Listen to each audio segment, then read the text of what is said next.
El director italiano Federico Fellini, proveniente del mundo de la caricatura, la prensa y las revistas de humor, entró en el cine bajo la tutela de Roberto Rossellini, estando acreditado como co-guionista y ayudante de dirección en dos pilares fundamentales del neorrealismo italiano de posguerra: Roma, ciudad abierta, y Paesà. Aunque Fellini diera sus primeros pasos dentro de este movimiento, nunca se adhirió plenamente a sus postulados ideológicos. Su fascinación por el mundo de los sueños, de la fantasía, de la magia, su atracción por la deformidad y el fracaso, su desinterés por la política y la historia, pronto lo llevaron a un camino propio. Su poética, cargada de irracionalidad y subjetivismo, siempre estuvo desvinculada de todo intento de interpretación racional del devenir de los hechos y de los conflictos sociales. Su inicio como realizador fue codirigiendo Luces de Variedades junto a Alberto Lattuada, con guión íntegramente escrito por Fellini. En esta primera película ya latía el germen de toda su obra posterior, especialmente su fascinación por el mundo del espectáculo, impregnado con una atmósfera grotesca y melancólica de pequeños seres condenados al fracaso. Desde entonces, su adoración por el circo, así como su obsesiva preocupación por los recuerdos de la infancia y adolescencia, presidirían su obra de forma autobiográfica y personalísima. Predicaba Fellini la falsa historia de que cuando apenas era un niño había huido de casa para enrolarse en un circo que pasaba por la ciudad. Si bien lo único cierto es que en su infancia el circo lo marcó de por vida y que se convirtió en una de las influencias capitales de su obra. Al respecto, Fellini aseguró que el cine se parecía mucho al circo y que de no haber existido el cine, le hubiera gustado mucho ser director de un gran circo, ya que se trataba de una mezcla de técnica, precisión e improvisación.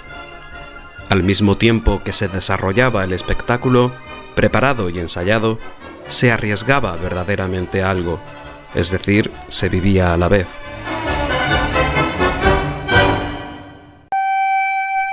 La Estrada, cuyo título en castellano significa camino, carretera o calle, planteaba el drama de la soledad y el desamparo, y la dificultosa posibilidad de trascenderlo mediante la creación de vínculos humanos.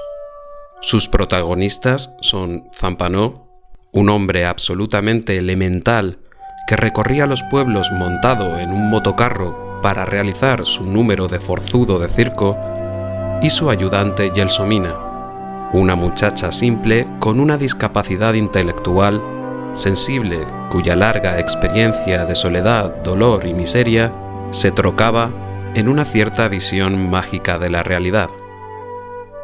Ambos papeles son icónicos en las carreras de sus intérpretes: un rudo Anthony Quinn y una memorable Giulietta Masina, esposa de Fellini e intérprete de la también inolvidable prostituta de las noches de Cabiria.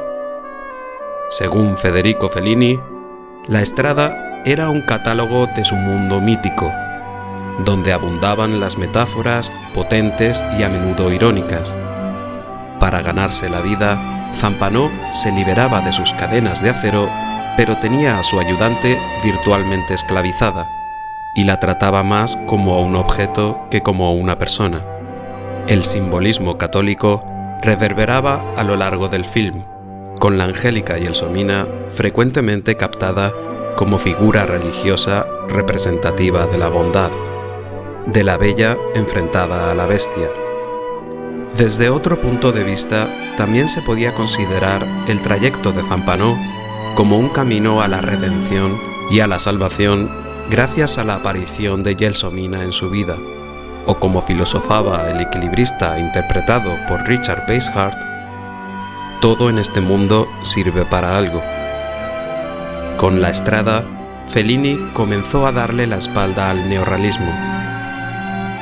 Sin embargo, todavía quedaba el sentimiento de denuncia que la cámara captaba recogiendo las miserias de una sociedad destruida.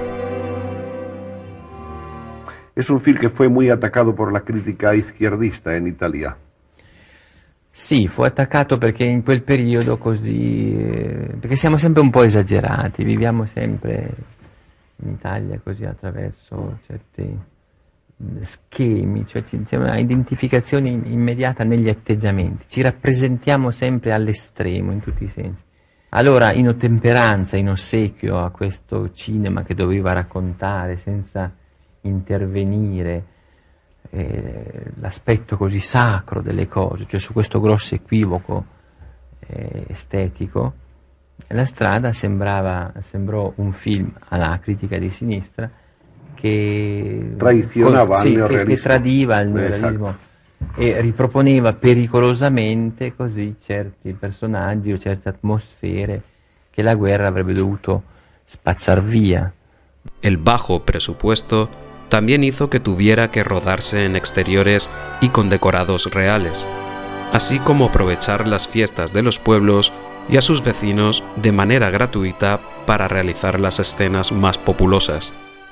Tras el éxito de crítica y público, en donde se comparaba al personaje de Gelsomina con el de Charlotte y se elevaba a los altares al compositor Nino Rota, Fellini despegó como director estrella, y en sus siguientes trabajos continuó demostrando su inmenso talento, afincado siempre en un universo propio que giraba en torno al magnetismo del espectáculo.